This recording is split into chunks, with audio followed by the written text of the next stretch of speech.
designed that bridal number myself, Miss Valerie. And if I do say so, it's what I call lush. Your fiancé may have fallen in love with you for your singing voice or your kindness to dogs, but when he sees you come down the aisle in that, he'll know you've got sex appeal, too. All right, Bruno. If you'll guarantee that, I'll take it. How do you like it, Joan? It depends on the price.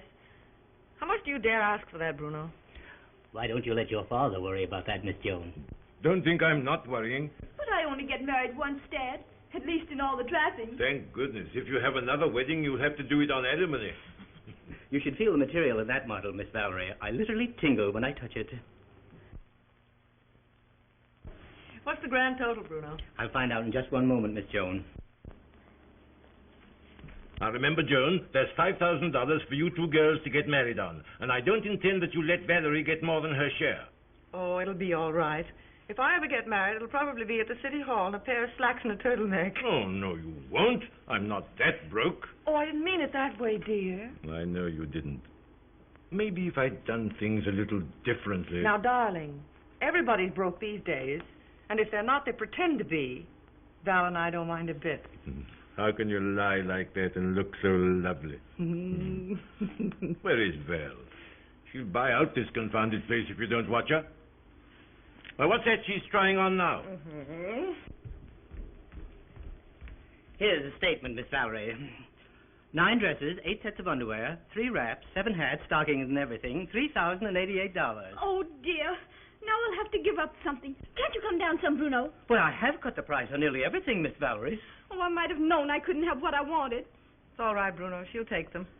We'll come in for our fittings tomorrow. Then the bridesmaids can come in for theirs on Friday. Look, Joan, only $600. I've got to have it. Not a chance, my child. Oh, you're way over as it is, Valerie. Why don't you let me have my way with you this spring, Miss Joan? That's right, Joan. Why not let Bruno do you something? Something snappy. Yes, let me make you something really exciting. Get all your men friends taking notice. Something to bring out the worst in them, I suppose. Exactly. You'll be surprised how it'll lift your morale. I'll probably be doing your trousseau before long. Well, don't I hope so. A few more years and I'll have to advertise. Goodbye, Bruno. Goodbye. Bye, Bruno. Goodbye, Miss Valerie. Goodbye, Bruno.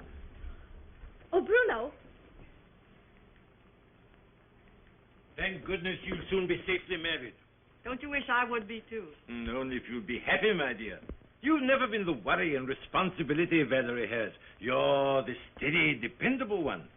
Well, I wouldn't count on that anymore, darling. I'm thinking of going frivolous on you any minute. Where's the car, Dad? Right out in front. Hello, Joan. Hello there. Valerie. More trousseaux? This lucky girl. Bye.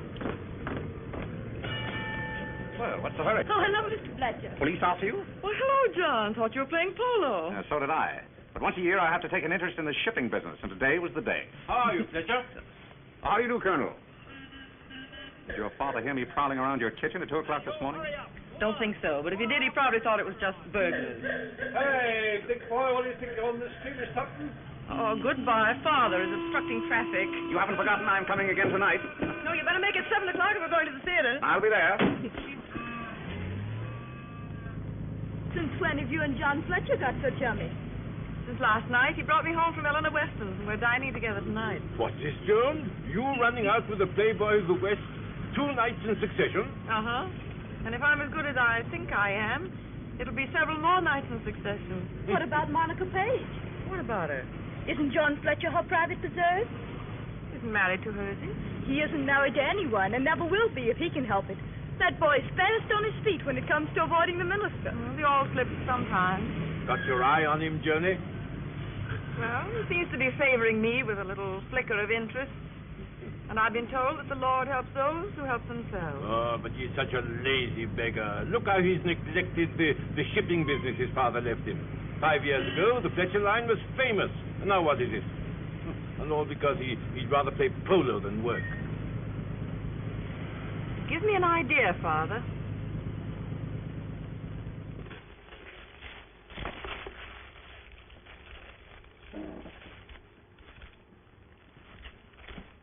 From Monica's little boyfriend? Mm-hmm. From Monica's little boyfriend.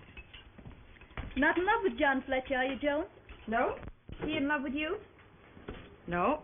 Meaning none of my darn business. Oh, not at all. What's it all about, then? Simply that I've definitely made up my mind I'm going to marry him. Marry? Why, my poor deluded sister. You're going to find out he has something definite in mind, too. And it isn't marriage. I found that out already. Joan, and you go on seeing him? Certainly. And one of these fine nights, when he thinks I've had enough champagne for dinner, he's going to suggest very casually, oh, very casually, we might run up to his flat for a bite of supper after the theater. Never seen my place, have you? Says he, sort of offhand. No, says Joan, casting down her eyelids demurely. Rather nice little place, says he. One or two pictures that might amuse you. Oh, so casual. Not meaning a thing. Joan, you wouldn't. I might. But, Joan, you're my last illusion. Oh, well, my sweet, the years roll on and on. So far, all the men who wanted to marry me, I haven't wanted to marry. Of course, if I had a talent like painting or music or writing, it'd be different. But I haven't. And, oh, I am really ambitious to accomplish something. So I've decided my only chance is to marry a man with a future. Make his future mine. But how can you even think of marrying him if you don't love him? Love? Marriage has nothing to do with love. Marriage is a business. At least it's a woman's business. And love is an emotion. A man doesn't let emotion interfere with his business. And if more women would learn not to let emotion interfere with theirs, fewer of them would end up in the divorce court. Don't you love the smell of meat cooking? But marriage without love would be ghastly. I mean, think of it. I mean, how could you possibly? Have you got the salt, dear? Thank you. Oh, there's Dennis. Let him in, will you, darling? I've got to change my bed. Father, let him in. Oh, here's Dennis. Where's Valerie? Oh, hello, Dennis. Valerie, be right down. Gosh, that smells good. Are we going to eat here? No, cook's night out. I'm just fixing something for Father. And it'll be better than anything you'll get at your restaurants, too. Oh, maybe I'm marrying the wrong sister. No, Valerie can cook if she has to. A cocktail, Dennis? Will I? Well, you didn't think I'd say no, did you? Hello, darling. Hello, sweet. How do you like me? Marvelous. No cheap speakeasy for us tonight with this outfit on. I thought we'd go to the little club. Oh, I was afraid of it. Here, Valerie, will you take a little active interest in these vegetables? I've got to change. Come along, Father. Soup's ready. Come and get them, children. Why, Colonel, are you running out on us? Yes, I've had a glass of sherry, and my dinner's ready. If you'll excuse me. Yes, sir. You know, something tells me I love you. Yes, yes. Go on. I love you, I love you, I love you. Darling, I love you. That's John Fletcher. He's taking Joan to dinner. John Fletcher? Say, that's a swell idea. John Fletcher and Joan. I wonder why someone hasn't thought of that before. Someone has, apparently. Was Joan back yet? No. Oh. Can't I come out, too? I've been in this kitchen before. Sure. Come on, Mr. Fletcher. Have a cocktail? Thank you. Hello, John. Hiya, Denny. Joan will be down in a minute. We don't always entertain the kitchen, but this is a cook's night out. Oh. Bring that plate, Denny. We're going to the little club if you'd care to join us later in the evening. Oh, it's too noisy and crowded. Don't expect us. There's no telling where we'll go. Thanks for the gardenias, John. I didn't by any chance tell you that they were my favorite flowers, did I? No, you didn't. I just thought they were like you, sort of coolly virginal, yet exquisitely inviting. I thought that all out by myself, too. Just a fool. Must I drink alone? Oh. Well, I'm afraid you must. This is the last one. I'll share it. Can you be trusted? Can you? In drinking, yes.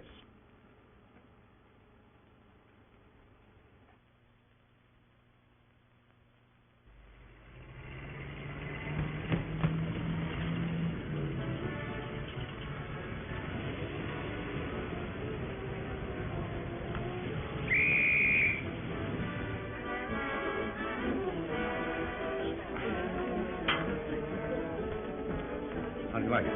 Oh, what a lovely play. It made me want to be all feminine and clingy. Good. I hope the effect lasts. Oh, here comes our car. We haven't decided where we're going. Oh, anywhere at all. As long as it isn't too noisy and crowded. Huh? I've got it. Why don't we go to my place? It's quiet. Really rather nice. You've never seen it, have you? No. The liquor's very good. And there's a balcony with a grand view of the city. I know. On a clear day, you can see Goat Island. Does sound alluring.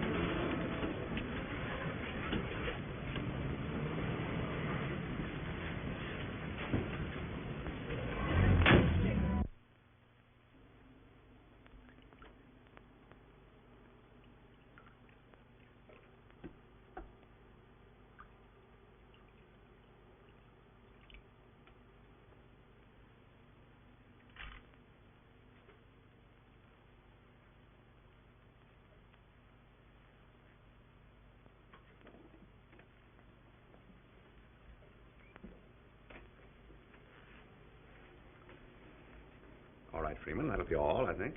Very good, sir. Good night. Good night.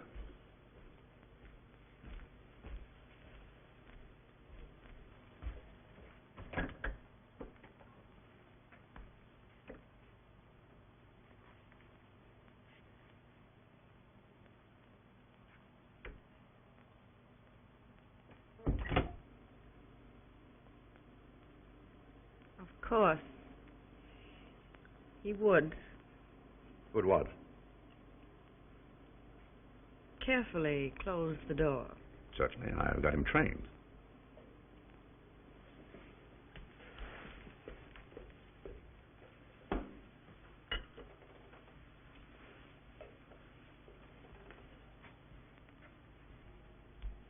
You even have the moon train, haven't you? Mm-hmm.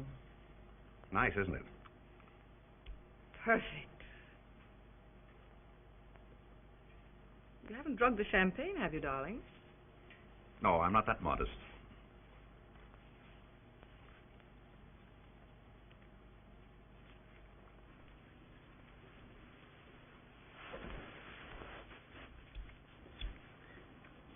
Thank you.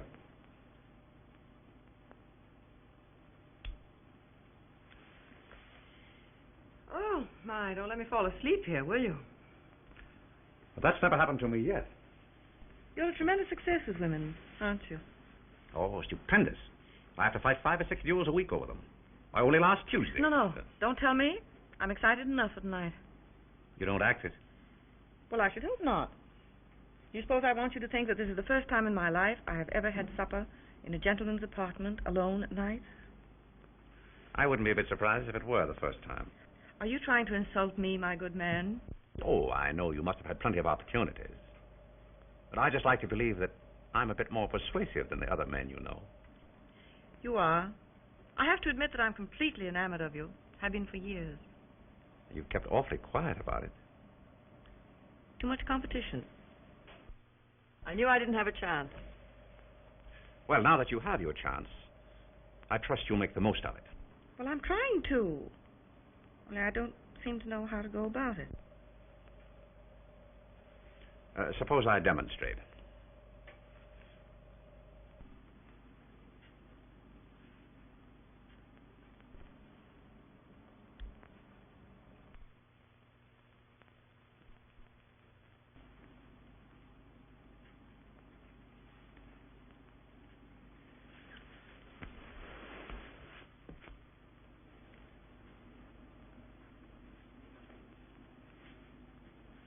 My flowers.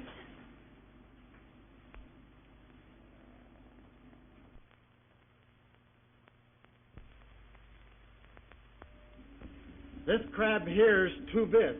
What's the jury's verdict in the case of Mr. Crabbe? Immediate execution in the nearest vat. Does that mean you want it? Absolutely. Sold for 2 bits.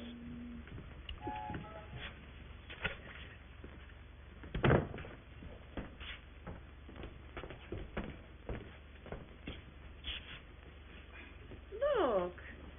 Huh? Isn't that one of your ships? Well, it's one of the companies. I can hardly call them mine any longer. I suppose you're just going to let that splendid, great business slide right out of your hands. Why not? I don't want it. These splendid, great businesses have too many headaches these days. Oh, but the Fletcher line has been in your family for so long. Each generation has built it up. How can you bear to let it go into the hands of strangers? Well, I'd rather let the strangers worry. I've got enough money for my modest needs.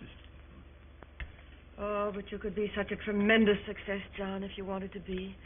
Well, Oh, you know you could. I like my comfort. I like all the good things in life, and I like the leisure to enjoy them.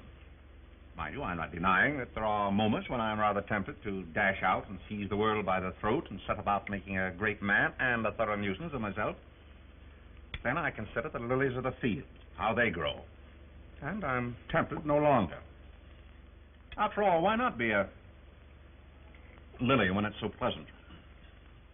Well, let's talk about you. That's much more interesting. All right. You know that today's an anniversary? It's just 2 months ago tonight that I first called on you in your apartment. Yes, I wondered if you'd think of it.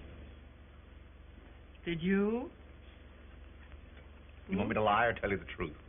Oh, go on, lie. I want to believe it. Well, it's no fun to lie to you, Joan. You know, you're just about the only girl I've ever known who can stand the honest truth. You're so darn honest yourself. Pleased to have met you.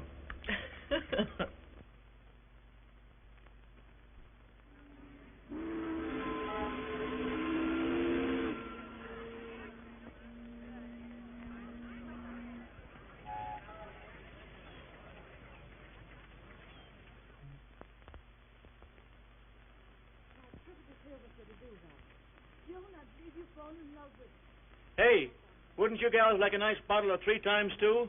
I'm fainting. Now, it's perfectly clear what you're to do, Val. Joan, I believe you've fallen in love with him. Of course I have. It makes me so mad I could hiss. But I thought it was to be a business proposition. No emotion to spoil it. That's what I thought. Say, how would you fellas like a glass of beer or a cocktail or something? My tongue's hanging out. Oh, thanks, Denny. No, I have to run. Sorry to have an engagement. But not with John again. Yes, with John. Maybe someone ought to look into this. Well, maybe somebody ought. Shall I call him up and ask his intentions? No, dear. Why not? He might tell you. But, Joan, you haven't seen half of my new things.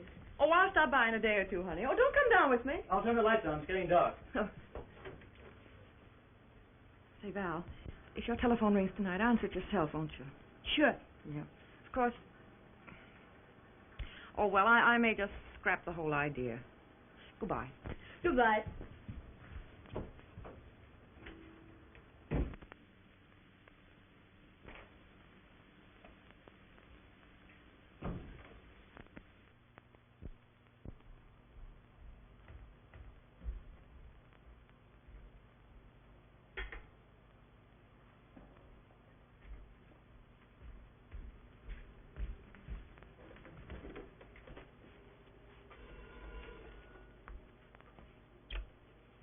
Mr. Fletcher's apartment? Oh, yes, Mrs. Page. No, I haven't forgotten. Mr. Fletcher hasn't come in yet. I don't know, but I'll give him your message as soon as he comes in. Yes. Very well, Mrs. Page. Goodbye.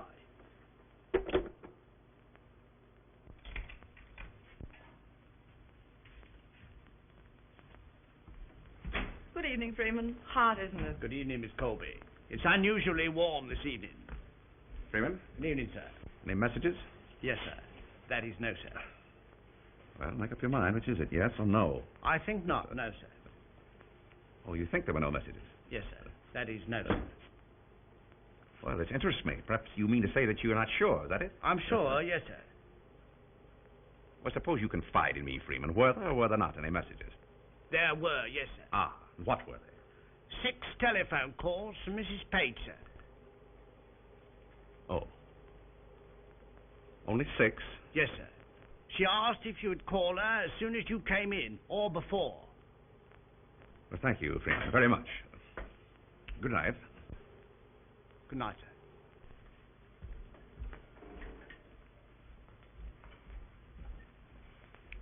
Is the lovely Monica coming into the picture again, darling? Not unless I suddenly lose my mind. Think you're likely to? Not while you take an interest in me. You mind if I ask you a question? Certainly not. Shoot. Why didn't you ever marry Monica Page? There's never any question of marriage between Monica and me. Haven't you ever wanted to marry any girl? Well, not irresistibly.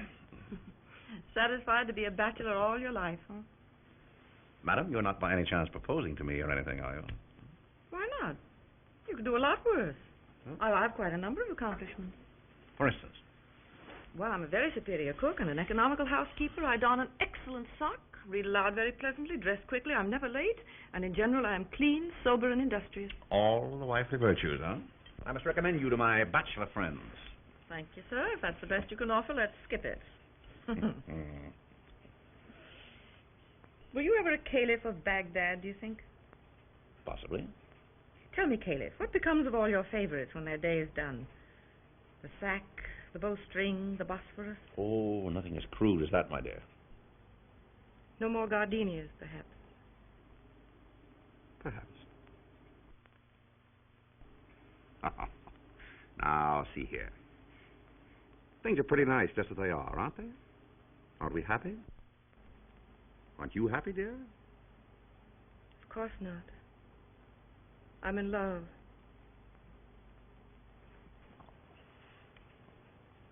Nobody's ever happy when they're in love.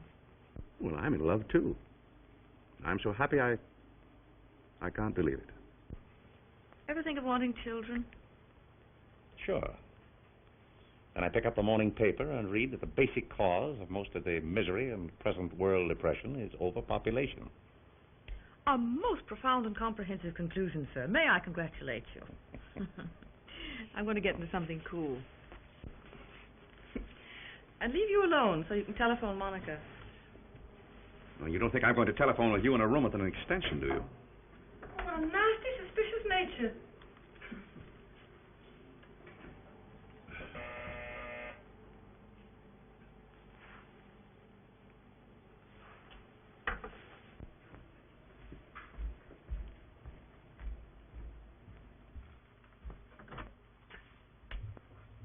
Monica. Hello, darling.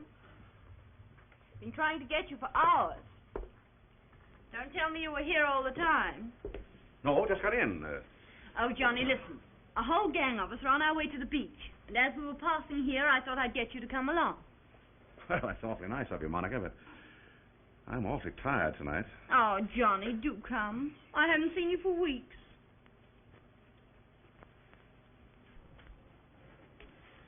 You're not very hospitable, Johnny. You might at least offer me a sandwich or a cigarette.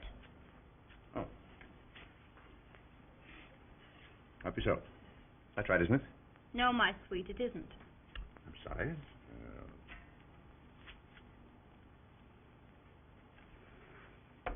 Is that your subtle way of telling me you've quite forgotten me in the past few weeks? Now, Monica, you're not the sort of woman a man forgets. No. Well, I used to get kissed when I called here in the good old days before the Depression. So you did. Well?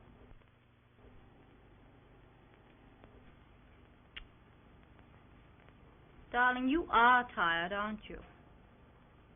Why don't you come along with us? The fresh air and the drive will do you good. Please, Monica. Well, surprising as it may seem, I have some work to do tonight. Oh, really?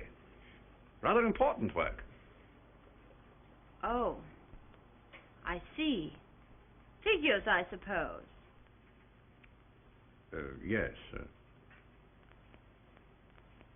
Well, I mustn't keep you from your important work. But I hope it isn't going to separate you from your friends altogether. Oh, no. As a matter of fact, it's making me some new ones. Men in the shipping business. Great chaps. You know, work isn't nearly so dull as I used to think it was. I can see it isn't. Valerie? All right. You understand? Right. Bye. Bye. Goodbye. When the work palls, you have my number. That's right. Bye.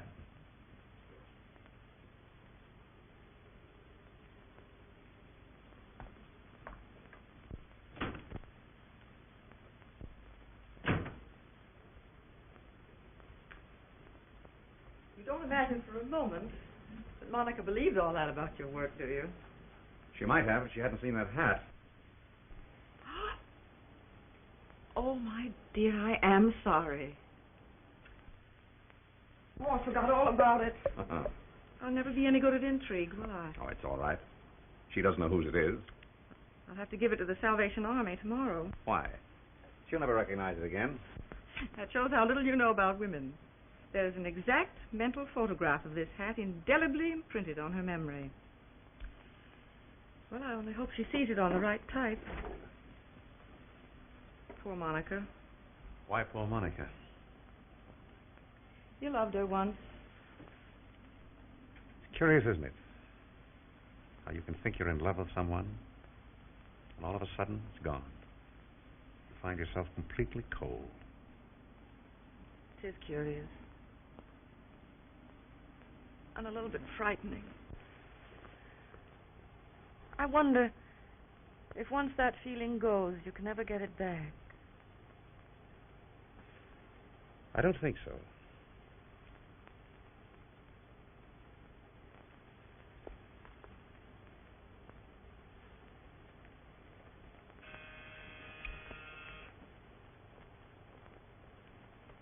Shall I duck? I won't let anybody in.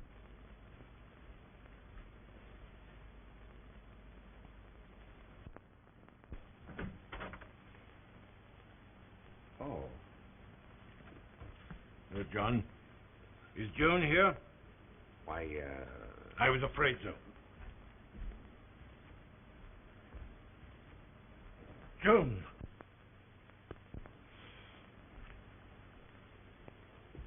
I didn't believe it. Not you, Joan. I'd have trusted you anywhere. Father.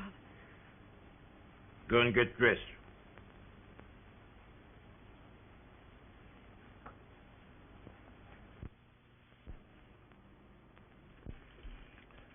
Well, John?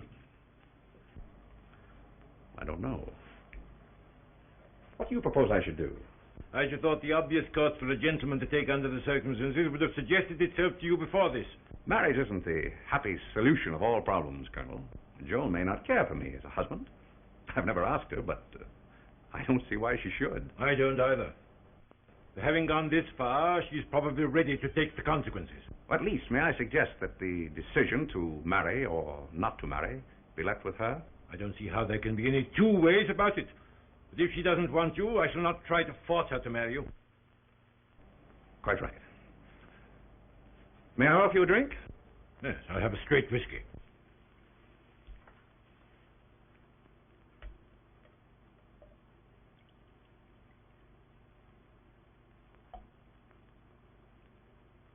Thank you.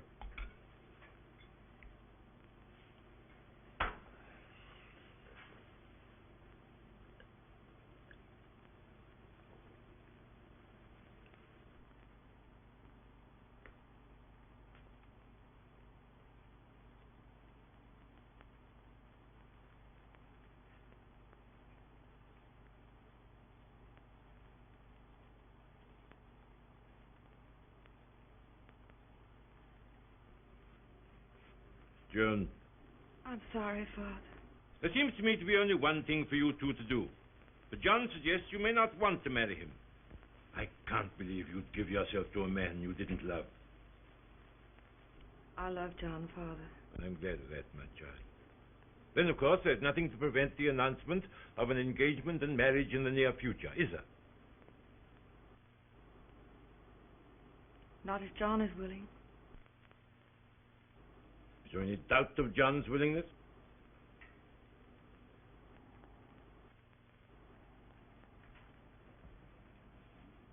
You want to marry me, Joan?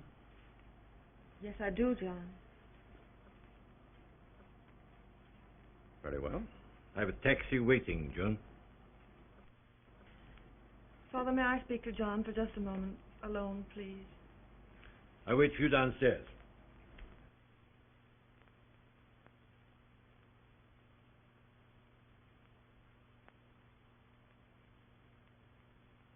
I can promise you one thing, John. I'll do my level best to make you a very good wife. About all I can promise is that I'll probably make you a very bad husband. Maybe that's more than I deserve. Well, I'll come around and see you tomorrow, and we'll discuss the details. All right, dear.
Goodbye. Take good care of my big sister, won't you? Hey, what about your big sister taking care of me? Goodbye, darling. Don't you worry now, you. No, I won't. Have a good time. Thanks, hurry, Joan. Goodbye, dear. Count those pennies now. Goodbye.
See, I've been a bachelor all my life because I realize that you can't anchor romance.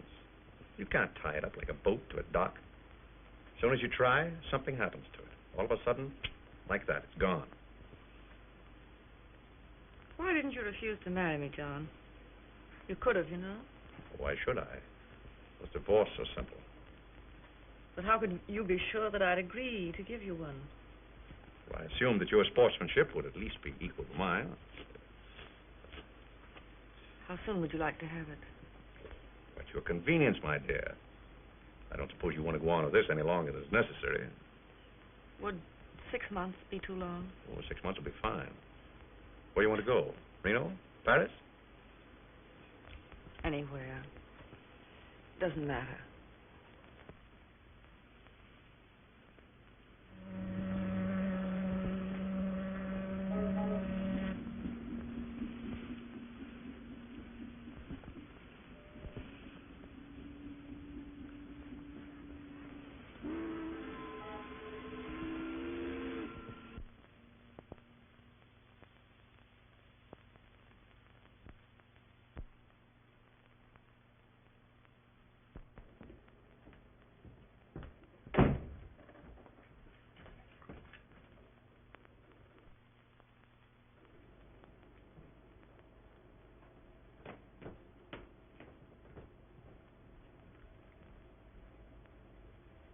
Oh, good morning, Della.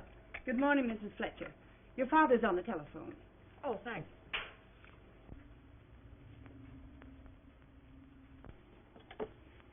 Hello, Father.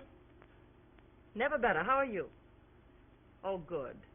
Look, did you talk to our friend, the Postmaster General? When? Oh, that's splendid. Then I can call him up and ask him to have dinner with us tonight, can't I? Oh, fine. Well, you come too, of course. Uh-huh. What's that? Only 9 holes now. All right, darling. Bye.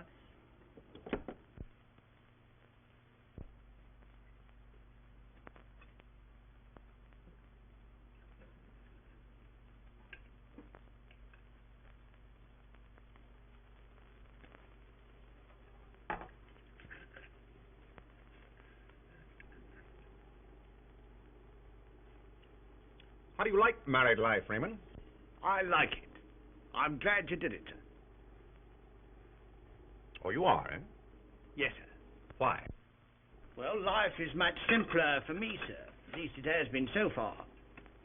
I wasn't aware that your life with me had been so complicated, Freeman. The life of any, excuse me, sir, lively young bachelor in your position is likely to be complicated for his man, sir. Yes, I suppose that's so. You don't think you'll miss all those complications, Freeman? No, sir. Besides, marriage is good discipline, sir. Makes a man less selfish. But if you think so highly of it, why don't you try it? Oh, it's not for me, sir.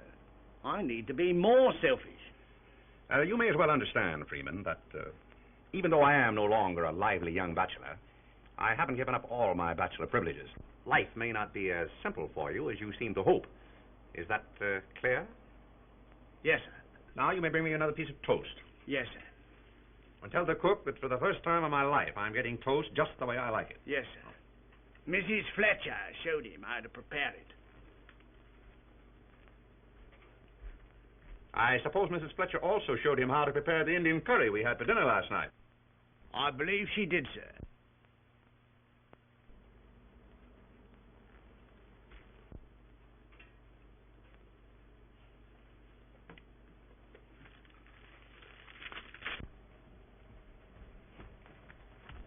Good morning. Oh, hello. Had your breakfast? Yes, thanks. Had it in my room. I know you'd rather have breakfast alone. Mind if I have a cup of coffee with you? Why don't you? Got some fresh coffee, Freeman? Yes, Mrs. Fletcher. Thanks. And a pot of hot water, Freeman. Is your coffee too strong? Oh, it's perfect. I ordered the hot water for you. Thank you. Oh, What's the O for? nothing. I was reading a new recipe for tomato surprise. Your meeting lasted quite late last night, didn't it? Yes, it was after midnight when I got in. Did your director show a gleam of intelligence? No. Things just as bad as ever, huh? Terrible. Couldn't be worse if I'd been running the business for the past 5 years. I have an idea that might help. I don't know. Have I ever told you that Father and the new Postmaster General are old cronies? I don't believe so. Oh, well, they are. And Mr. Lane is in town just now. And Father and I wondered if maybe he might be persuaded to give you the government mail contracts. That would help some, wouldn't it? Would it? It'd be a lifesaver. Well, that's what I thought. So I invited him to dine with us tonight, and he said he'd come. Say, that's great, Joan. What a fair-haired little business genius I'd be if you could pull that over. Oh, well, you'll have to put it over. All I can do is to get him here. And Father's told him what wonders you've already done with the Fletcher line. Due entirely to your confounded nagging. Do you realize I can't play a decent game of polo anymore? You know your brother-in-law walloped the tar out of me at golf last Saturday? Because I'm all out of practice. I don't do anything but work. Yes, and your manager says that you're enjoying it. I am, sure I am. I'm getting a kick finding out that these financial wizards I've always been so in awe of are mostly a bunch of schoolboys, outwardly strutting their stuff and inwardly scared stiff.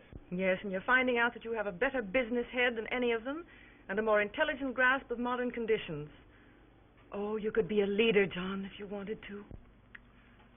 Little woman's fate spurs husband on to big things. Oh, it isn't fate yet, my fine fellow. Just hope.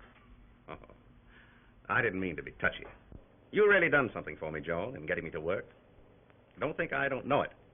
I may hate it sometimes, but I appreciate it, too. Well, after all, I guess it's none of my business. Well, why isn't it? Your income will be considerably affected. You seem to forget that your business will have nothing to do with my income very shortly. Well, your alimony, then. Do you think I'd take it? Do you think that's why I married you? No. Don't you be touchy.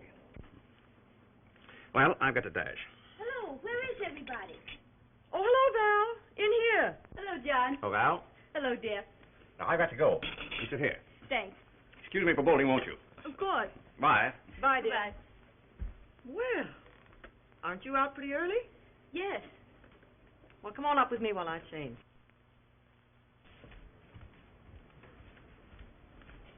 What's the trouble? Oh, I'm in another mess with Dennis. Our bills? Yes. We never fight about anything else. How much? Over $1,000. Oh, Val. Oh, you can't possibly owe that much. Well, I paid everything off for you only 2 months ago. Not everything. I didn't tell you everything. Joan, I hate to ask you, but I've got to get that money somehow. But I haven't got any more money of my own to give you, Val, and I just can't let you have any of John's. But John will never miss it. Everybody says he's putting the Fletcher line back on the map. Well, yes, but he isn't making any money yet. He's only losing less. Car's at the door, Mrs. Fletcher. Oh, thank you, friend. You mean you won't help me? But I can't, dear. I've given you more than I should already. But you've got to. If you don't, what am I going to do? Why don't you tell Dennis? No, I can't tell Dennis. He'd leave me. He told me the last time if I ever did it again, he'd leave me. Oh, Denny doesn't mean that, darling. He loves you. He did once. But you don't know what a lot of bills can do to love. You going downtown? Yes. I'll go with you.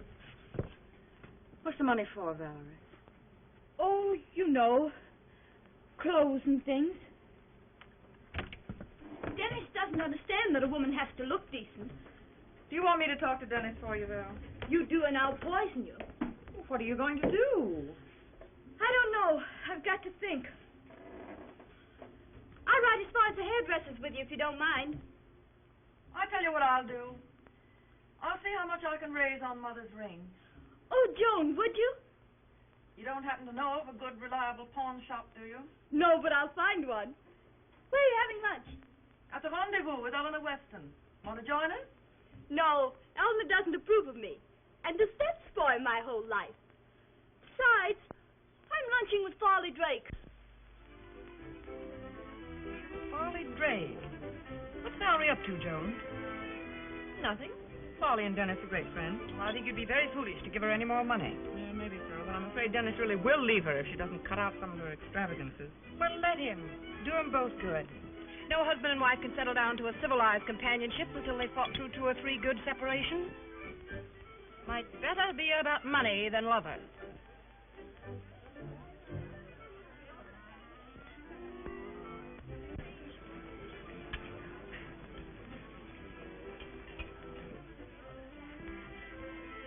What do we do about that? Pretend not to see them? They'll probably see us. Of course, we might hide our heads in the sugar bowl. Be only tactful. I suppose you know this isn't the first time they've met since she got back. Meaning what, dear? Meaning that in my nasty, evil mind, I think Monica Page is again going after your husband. Well, she may get him. What's the matter? Do you want him? I'm mad about him. Going to hand him over as easy to that, huh? I'm getting a divorce from him in a month or 2. What for? If you're mad about him. If I have to compete with that siren, I want it to be on equal terms. But, Johnny, you've only got one life. And you were such a dear playboy. You'll find others. Don't you think I've tried ever since your marriage? I hate like the deuce to admit it, but there isn't anybody else in the world like you, Johnny. You're sweet, Monica. Come on, let's get out of here, huh? Check, please.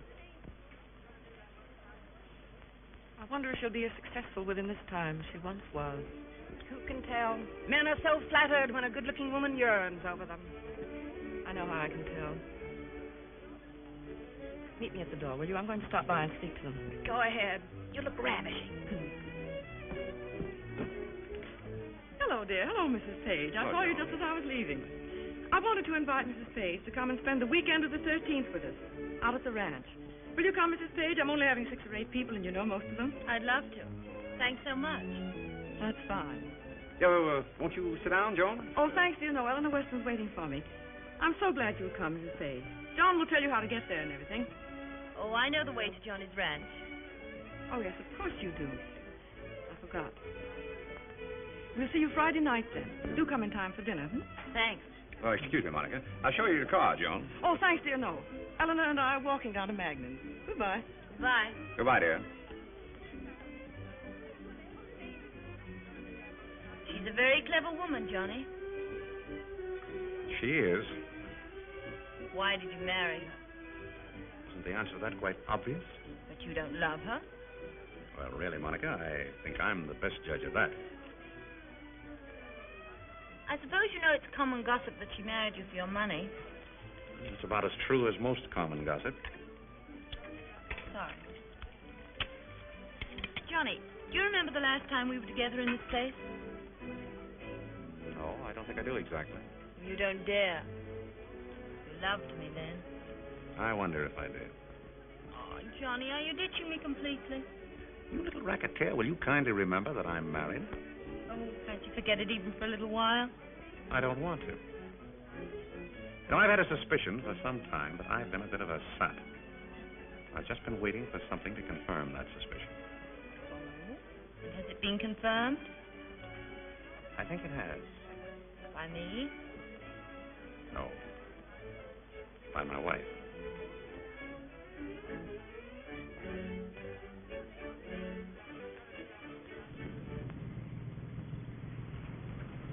Polly, you're a successful financier, and I've got to make some money. Could you tell me how to go about it? How much have you got to make? $1,000. Well, why don't I let you have it? I will, you know. Any strings? Naturally. Naturally.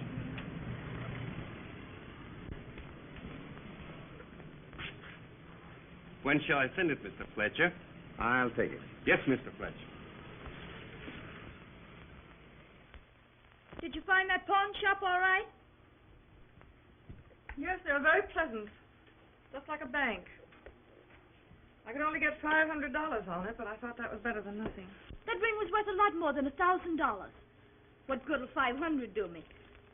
It won't pay everybody, but at least it'll keep them quiet till you can get caught up. But I can't tell them I can only pay half. It's so darn humiliating. Well, that's the last I can give you, Valerie. I mean it. I'll never ask for any more if I can ever get out of this jam. Baldy Drake's coming to dinner tonight, isn't he? Yes. He'd, like to make love to me. Would you like to have him? No. Oh, my gosh, look at the time. I've got to take off if I expect to be back here for 8 o'clock dinner. Is the Postmaster General like royalty that your guests have to be here ahead of him? Well, it would be nice if you weren't late. All right. Thanks for the 5. Oh, don't say anything about the new dress I'm wearing tonight. I'm hoping Dennis won't notice it. Oh, hello, Val. Hello, John. Joan upstairs? Yes. You and Denny are coming to dinner tonight, aren't you? Yes. Good. John, Yeah? could I talk to you a minute? Sure. Serious business? Very serious business.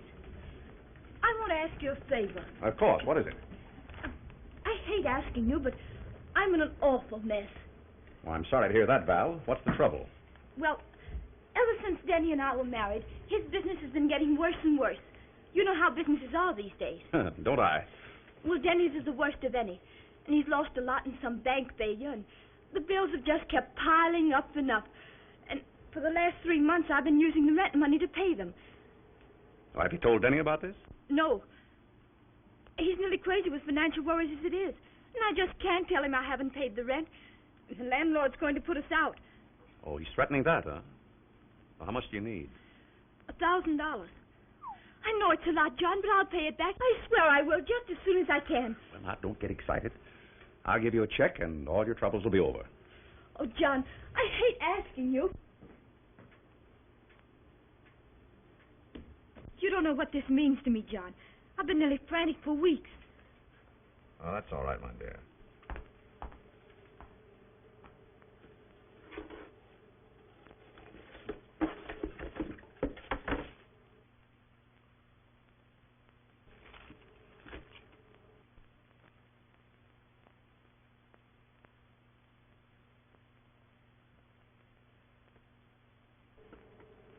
Does Joan know you're in this hole?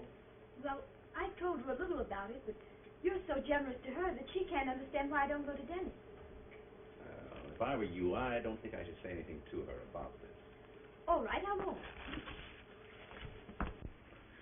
I can never thank you enough, John. Valerie, give me that check. No. Give it to me. Oh, it's all right. You don't understand, John. Did you hear me, Valerie? Give me that check. Well, my dear, what are you doing that for? Because I won't have my sister sponging on you. But she isn't sponging, my dear. Why, it's the first time she's ever borrowed a penny. Well, it isn't the first time she's borrowed from me. She's been doing it ever since we were married. What did she tell you the money was for? Household bills? Rent? Rent. Well, I'm afraid you'll find that it's for hats and dresses and chiffon underwear. Just true, Val? Some of it's for clothes, yes. The money they're suing you for, is that for clothes? Yes. You see, John, she's got herself into this mess through her own selfish extravagance. Now, I've told her that I'm not going to help her any longer, and it's time she faced it for herself. You're a fine one to talk, you are. That's true, Val. Joan's right. There's just one thing for you to do. Oh, yes, and what's that? Tell Dennis the truth about your debts and tell him that I'll get him a loan from the bank to pay them if he hasn't it. Tell Dennis. That's all any of you think of. Well, I won't tell Dennis. I'm not going to be treated like an irresponsible child. There are plenty of men who will give me that money, and I won't have to pay it back either. Oh, now, don't be a fool, Val. Valerie, you wouldn't. Why not? Is it any worse than you did? You got yourself a nice rich man to shell out the money, only you tricked him into marrying you, which makes it all right, I suppose. Oh, now, that'll be enough of that, Val. Oh, will it? Well, maybe you didn't know that it was a put-up job the night Father found Joan in your apartment. Valerie, you're insane. What do you mean? Why do you think he went to your apartment that night? He went because I sent him, and I sent him because she telephoned me she was there. She had it all planned beforehand to make you come through and marry her. Ask her if she didn't. Just ask her. Is that true, Joan? She knows it's true. Joan, answer me. It isn't true, is it? Yes, John. It's true.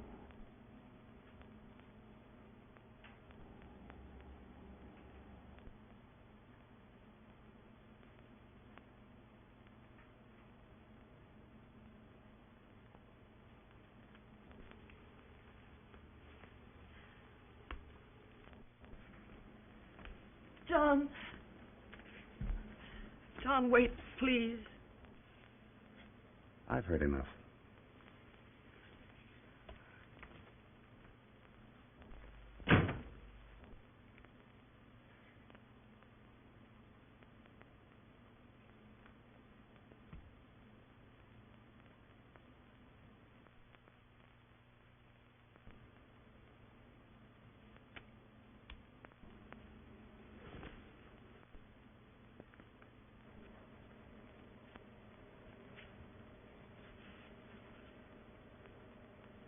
Never mind.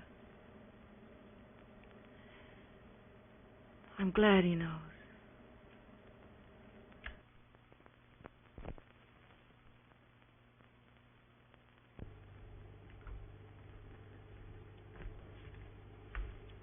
I let all the servants go. Shall we go out to dinner or shall I have it sent in?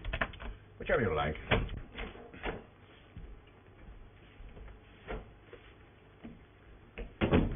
Oh, darling, I'm so happy.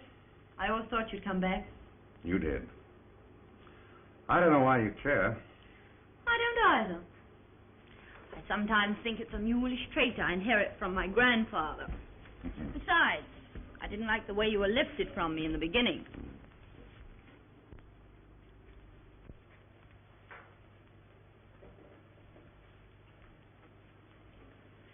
I'm awfully sorry to intrude like this, Mrs. Page.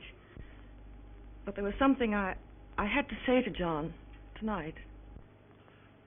I think you and I are better off without any further discussion, Joan. I don't think we are, John. I don't think you understand. Oh, I can understand everything. I was always surprised that you... Well, I don't want to talk about it. Certainly not here. Shall we avoid any kind of a scene, Mrs. Fletcher? Neither John nor I don't make scenes, Mrs. Page. I came here to tell you something that's very important, John. At least, it's terribly important to me. I've admitted that I tricked you into doing the honorable thing. Johnny, then you didn't walk out on me. You married her because you had to. I still see no necessity of going over it all. Only this necessity, John. Ever since we were married, I've been deeply and bitterly ashamed of the trick I played on you. It was a rotten thing to do, and I always knew the day would come when I'd have to tell you. So when Valerie burst out with it this afternoon, I was glad. Glad? Yes, I was. I said to myself, well, at last he knows. You see, John, when I first met you, I had a theory about marriage. I thought marriage was a business, especially a woman's business. And love was an emotion. And like a man who won't allow emotion to interfere with his business, I was determined that love should not interfere with mine. My theory might have worked at that, I think, if you hadn't had one of your own. In the face of that opposition, I let you in for it. Because I was so sure that once given a chance, I could be useful to you. And that I could really help you. Your theory's got us in a swell spot. It's got me in a swell spot. Because, you see, I fell in love with you. That's really what I came up here to tell you. I couldn't let you go out of my life believing that I don't. And until this very afternoon, I really thought I still had a chance to win you over and make you happy. You succeeded in making me thoroughly unhappy. If Valerie hadn't lost her temper this afternoon, could you have said that?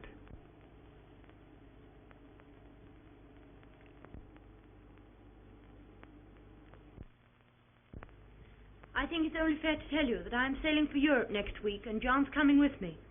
Oh. Oh, then, do you still want to divorce John? Or would a technical marriage state suit your plans better? Just work. That's for lawyers to attend to. Very well.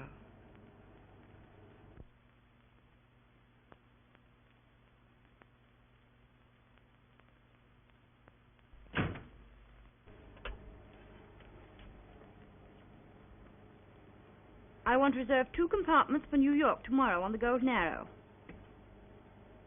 Oh. Well, will you get them for me?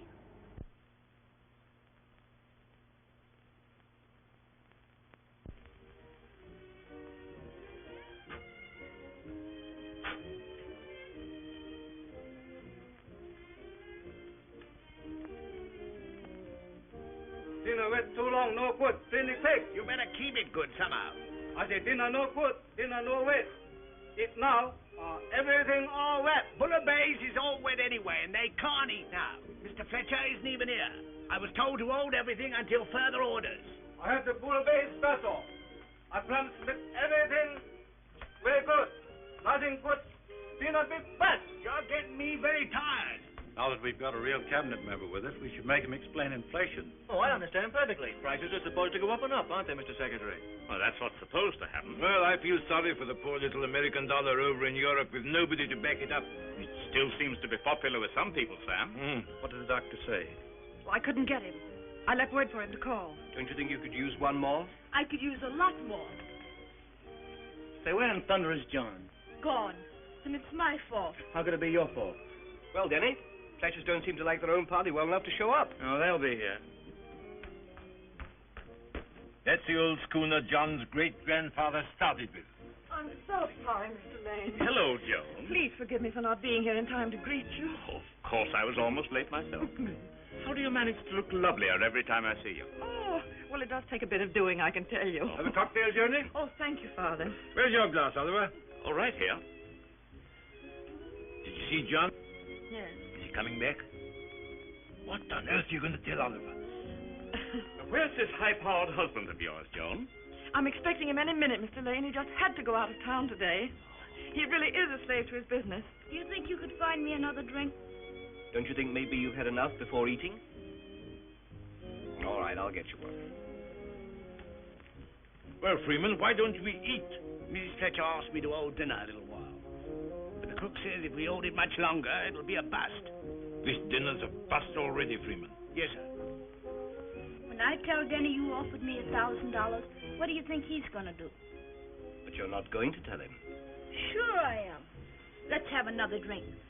He should know there are other men that'll give me $1,000 even if he won't. What you need is a little air. Come on. I've eaten so much caviar, I don't want any dinner. The doctor's secretary telephoned Mrs. Weston and said you'd perhaps better come home as soon after dinner as possible. He said there was nothing serious, not to be alarmed. Thank you, Freeman. Well, Leonard, I think we'd better go right away. We'll have to wait for a taxi. Well, Folly Drake's car, sir. He'll take his if you don't want to wait for a taxi. Do you suppose he would? Sure, I'll ask him. Freeman, when I ring twice, I want you to come in and tell me that Mr. Fletcher has just telephoned from Sacramento. Say that he regrets that he has missed the last plane, and he may not be able to get here until very late. Now, have you got that? Yes, ma'am. Mr. Fletcher regrets exceedingly regrets that he... Regrets exceedingly. Mr. Fletcher regrets exceedingly that he missed the last train from Sacramento. Plane from Sacramento and may not be here until very late. Yes, that's right. Now, you sure you've got it? Yes, ma'am. 2 rings. Yes, ma'am. Joan, the doctor just telephoned for us to come home. Lenny's sick. Oh, my darling. Nothing serious? Well, the doctor says not, but I think we better go right away. I do hope it won't upset your dinner party. Oh, no, not this dinner party, darling.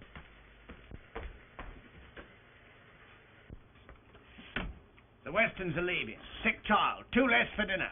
Nuts. And in that case, John will have to come to Washington. Oh, I was just saying, Joan, that if John has to make a trip to Washington, I shall insist that he bring you along. Does he have to go to Washington? He will if he wants the government mail contract. Oh, does that mean he has a chance of getting it? Dinner is served, Mrs. Fletcher. At last. But aren't we waiting for John? Oh, he'll be along. Father, will you tell Valerie she's, somewhere? He said I mustn't tell you, Denny, and I said I must. What was it he said you mustn't tell me? Now, for goodness sake, don't start hiccuping. I'm not starting. I've hiccuped twice before. What's this, Valerie? You look drunk. I am drunk. And Farley's gone with Eleanor and Leonard. Where's he gone? For some reason, he decided to drive them home himself. What's the matter, Valerie? You look drunk. I am. Drake's gone, too. Gone? When? He's driving Ellen and Leonard home. Said he'd explain later. Why? Why? I said I was going to tell Denny, and he said I wasn't, and I slapped him. What was it he said you mustn't tell me? I've been trying to find out for 10 minutes. I've been trying to tell you, Denny, but you won't listen. Oh. Denny, take Valerie out in the air. Oh, what's wrong? Did Valerie feel faint? Yes, just a little. Well, she isn't exactly faint. She'll be quite all right, really. Denny knows just what to do about her. Father, will you please stay and take care of things and bring her in to dinner as soon as she's able to stand up? Yes. Well, shall we go in, Mr. Lane? Well, I hope Valerie will be all right. Oh, yes, really, she's quite all right. As a matter of fact, I think it was just one cocktail too many on an empty head. You know what that always does. Well, you mean on an empty stomach? Well, yes, of course. What did I say? Well, I suppose there's just no use ignoring the fact that my dinner party has diminished almost to the vanishing point, Mr. Lane. Oh, I hope you don't mind. I haven't had dinner alone with you for years. Oh. You won't need all that. Drake's gone. Miss Valerie is what you may call out. Mr. Moore and the Colonel are looking after her. That leaves only 2 to be served, Mrs. Fletcher and the Postmaster General.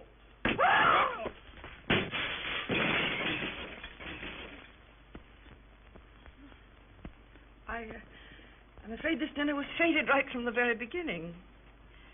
Some things are, you know. Oh, don't you worry, my dear. Now, I intended to wait until John came, but I think you ought to know now. He's going to get the mail contract. Oh, Mr. Lane, that's so splendid. Oh, John will be so happy. And so am I.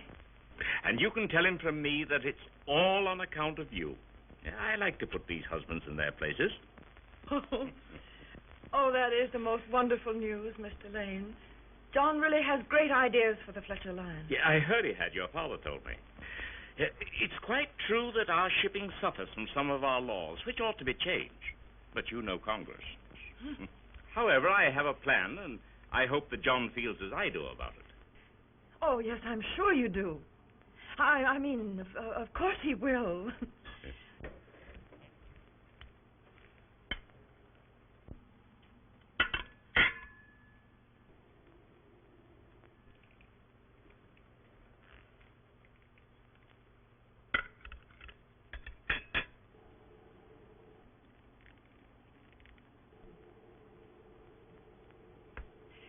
Freeman, I rang twice. Sorry, ma'am. Freeman, you didn't understand. I said that I rang twice. Oh, yes, ma'am. Mr. Fletcher just telephoned from Sacramento. He was exceedingly sorry he missed the last plane and would be late getting here. Oh, what a shame. John will be so disappointed.